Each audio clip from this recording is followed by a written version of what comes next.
इस जगह पर पहुंचते ही आपको कुछ ऐसी आवाज़ आएगी।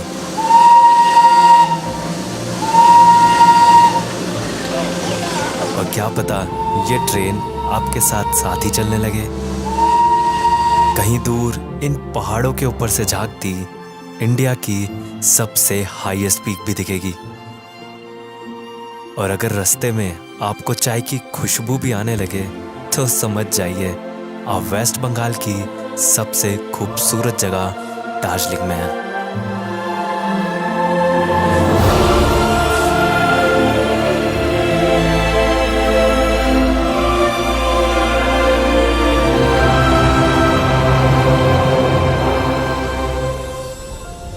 6,700 फीट की हाइट पर लोकेटेड दार्जिलिंग ईस्टर्न हिमालय के खूबसूरत पहाड़ों में बसा हुआ है।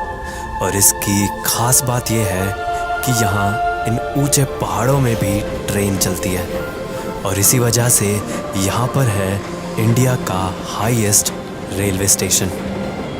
और इंडिया की हाईएस्ट रेलवे स्टेशन है, मतलब इससे ज़्यादा हाइट पे कोई और रेलवे स्टेशन नहीं है इंडिया में।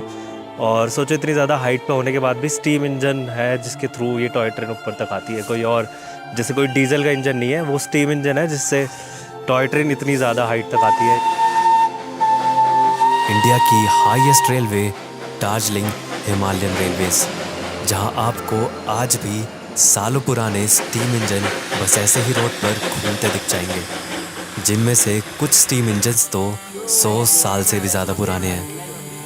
और जिस ट्रैक पर ये चलते हैं वो इतना छोटा है कि समझ ही नहीं आता इतनी बड़ी ट्रेन सिर्फ इस 2 फीट के ट्रैक पर चलती कैसे है। और इसके छोटे से ट्रैक की वजह से ही इसको टॉय ट्रेन भी कहा जाता है। और शायद ये ऐसा टॉय है जिसमें बच्चों के साथ साथ बड़े भी बैठना चाहते हैं, क्योंकि ये ट्रेन जर्नी है ही इतनी सीनिक।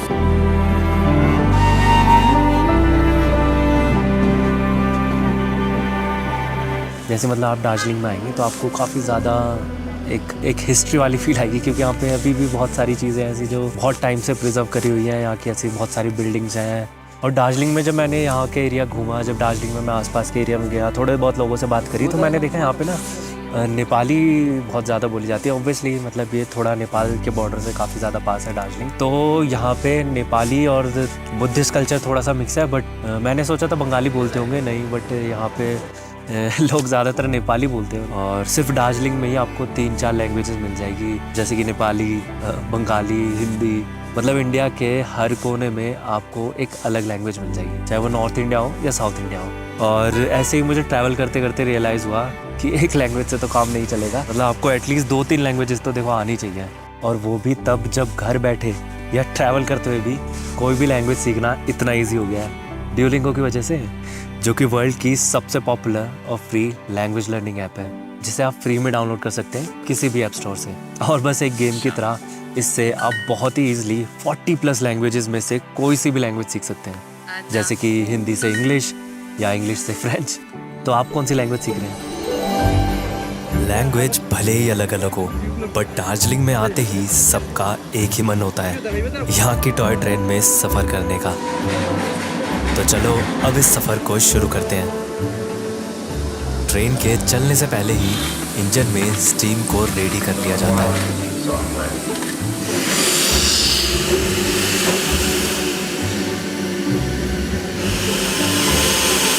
अच्छा, यहाँ भी कोयला डालते हैं, है ना, और फिर भाप बनती है। आगे पानी डालते हो? आगे टंकी है पानी का। पानी की टंकी है। कितनी बड़ी टंकी है? वो 5,000 लीटर आता है। 5,000 लीटर?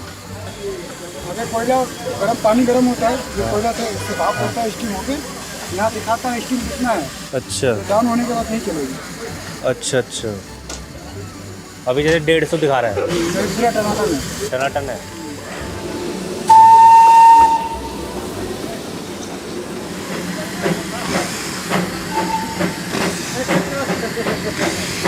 स्टीम इंजन्स भले ही सालों पुराने हों, पर इस ट्रेन में लगे हैं नए विस्टाडोम कोचेस, जिसमें आपको हर साइड से व्यू दिखता है। इस जर्नी में टॉय ट्रेन दार्जिलिंग से घूम स्टेशन की राउंड ट्रिप करती है।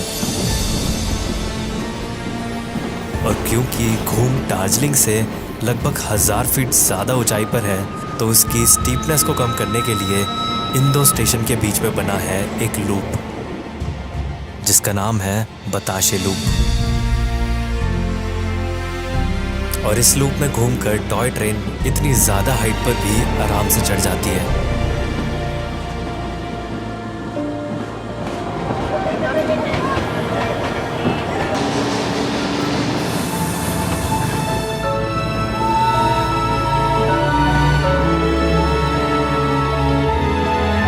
ये टॉय ट्रेन पूरे दार्जिलिंग की गलियों से निकलती है, जिसमें कभी ये किसी घर के पीछे से तो कभी इन मार्केट और बाजार के एकदम करीब से होकर जाती है।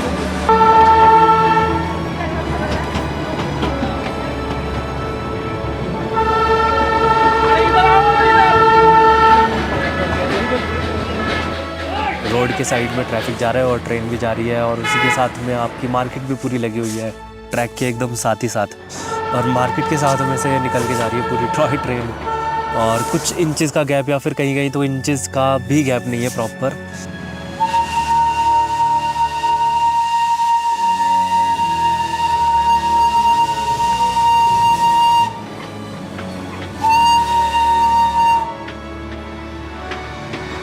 भैया इतनी पास से जाती है रोज़ ट्रेन? आपकी दुकान से इतनी पास से जाती है ट्रेन रोज़? कोई दिक्कत नहीं होती? ये ट्रैक के पास की कुछ दुकानें 100 साल से भी ज़्यादा पुरानी हैं, और उससे भी पुराना है ये रेलवे रूट। पर यहाँ के लोगों का कहना है कि रोज़ कई बार इतने सालों से दुकानों के इतनी करीब से ट्रेन के जाने के बाद भी यहाँ कभी कोई एक्सीडेंट नहीं हुआ। इसलिए तो ये ट्रेन जर्नी इतनी इंटरेस्टिंग है।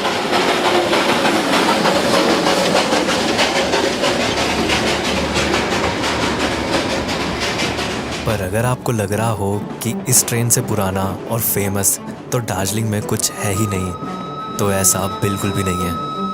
बल्कि एक चीज़ है जिसकी वजह से ही दार्जिलिंग में ये ट्रेन बनाई गई, और जो इस 100 साल पुरानी ट्रेन से भी पुरानी है, वो है यहाँ की चाय। ब्रिटिश इंडिया के टाइम पर अंग्रेज़ों ने दार्जिलिंग में टी प्रोड्यूस करनी शुरू करी, और यहाँ के इतने अच्छे क्लाइमेट और ऑल्टीट्यूड की वजह से ये चाय बहुत ही अच्छी क्वालिटी की बनी और जल्द ही वर्ल्ड फेमस हो गई। फिर दार्जिलिंग से चाय पूरी दुनिया में पहुँचाने के लिए ये दार्जिलिंग हिमालयन रेलवेज बनाई गई। आज दार्जिलिंग में हर साल 70 लाख किलो चाय उगती है, जो कि इंडिया में उगने वाली चाय का सिर्फ 1% है। पर दार्जिलिंग चाय अपनी क्वांटिटी नहीं बल्कि क्वालिटी की वजह से फेमस है। इसीलिए ही यहाँ की ज़्यादातर चाय आज भी एक्सपोर्ट की जाती है, जिसमें से एक तरह की चाय तो इंडिया की सबसे एक्सपेंसिव चाय में से एक है, दार्जिलिंग सिल्वर टिप्स टी, जिसके 1 किलो की कॉस्ट है 1.5 लाख रुपए। तो क्यों ना दार्जिलिंग की चाय को टेस्ट किया जाए। सेकेंड फ्लश है, ये सभी ओनली फर्स्ट फ्लश क्या होता है? सेकंड फ्लश क्या होता है? इन सीजन का। अच्छा अच्छा, फर्स्ट फ्लश स्प्रिंग होता है, सेकंड होता है समर। अच्छा अच्छा, जितना पत्ता छोटा होते जाता है ना उतनी स्ट्रॉन्ग स्ट्रॉन्ग होती है। अच्छा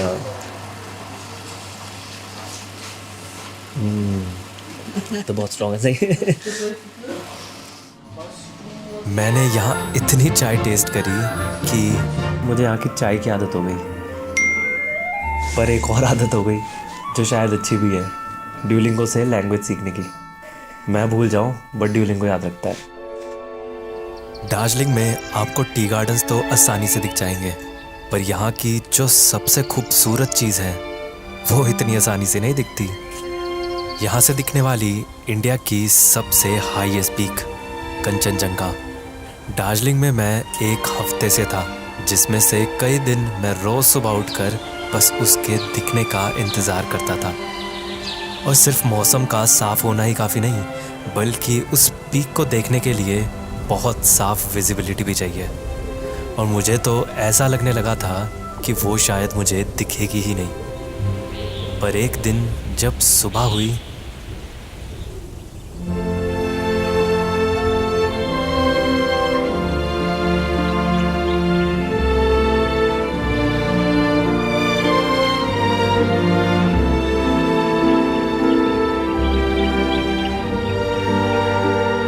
जब दिखी तो पूरी स्लीपिंग बुद्धा फॉर्मेशन दिखी, जिसमें कई सारी पिक्स मिलकर स्लीपिंग बुद्धा जैसी फॉर्म बनाती हैं।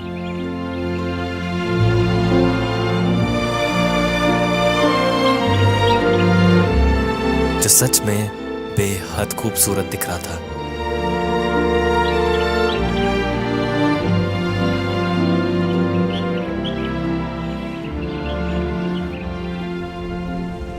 क्योंकि दार्जिलिंग में सालों पहले ही रेलवेज आ गई थी, तो आज दार्जिलिंग एक प्रॉपर सिटी की तरह है। इसलिए यहाँ की रात में भी थिन जैसी एनर्जी होती है।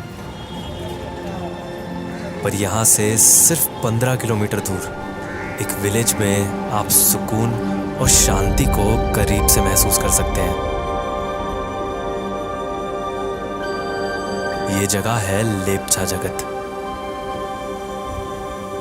दार्जिलिंग में चाहे जैसा मौसम हो, पर यहाँ आपको ऐसे ही बादल इधर से उधर घूमते दिख जाएंगे।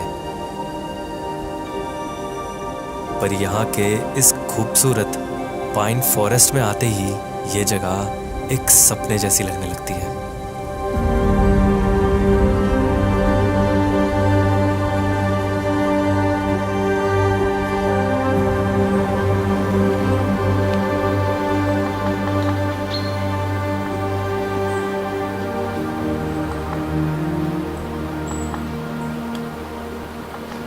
क्या फॉरेस्ट है यार ये, इतने ऊंचे ऊंचे पेड़ और एकदम ऐसे अंधेरा दिख रहा है चारों तरफ। फॉग आ रहा है ऊपर से, मतलब बादल ही है बादल आ रहे हैं ऊपर से नीचे। और अभी जैसे ऐसे इसमें से फॉग निकल रहा है ना, जो फॉग ऐसे निकल रहा है इनके पेड़ों के बीच में से, वो तो बहुत ही ज़्यादा अमेजिंग है। कितना ज़्यादा अच्छा लग रहा है यार बहुत ज़्यादा अच्छा है। वाह, बहुत सुंदर। धीरे धीरे ऐसे फॉग पूरा भर रहा है फॉरेस्ट में। और मुझे पता है मुझे भी बहुत ज़्यादा नीचे उतर के जाना है, बट और अगर फॉग ज़्यादा हो गया तो मुझे शायद रास्ता भी नहीं दिखेगा ठीक से। बट ये इतना ज़्यादा सुंदर लग रहा है, बहुत सुंदर लग रहा है।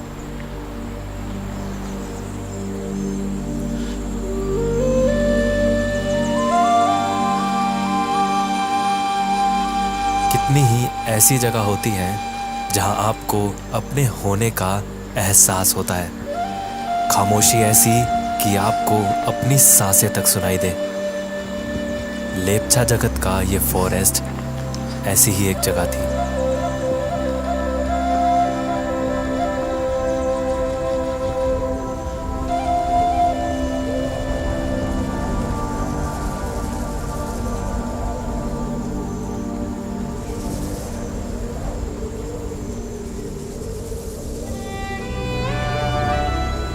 दार्जिलिंग बस एक शहर ही नहीं, बल्कि अपने आप में एक दुनिया है, जहां नए की चमक भी है और पुराने की कदर भी,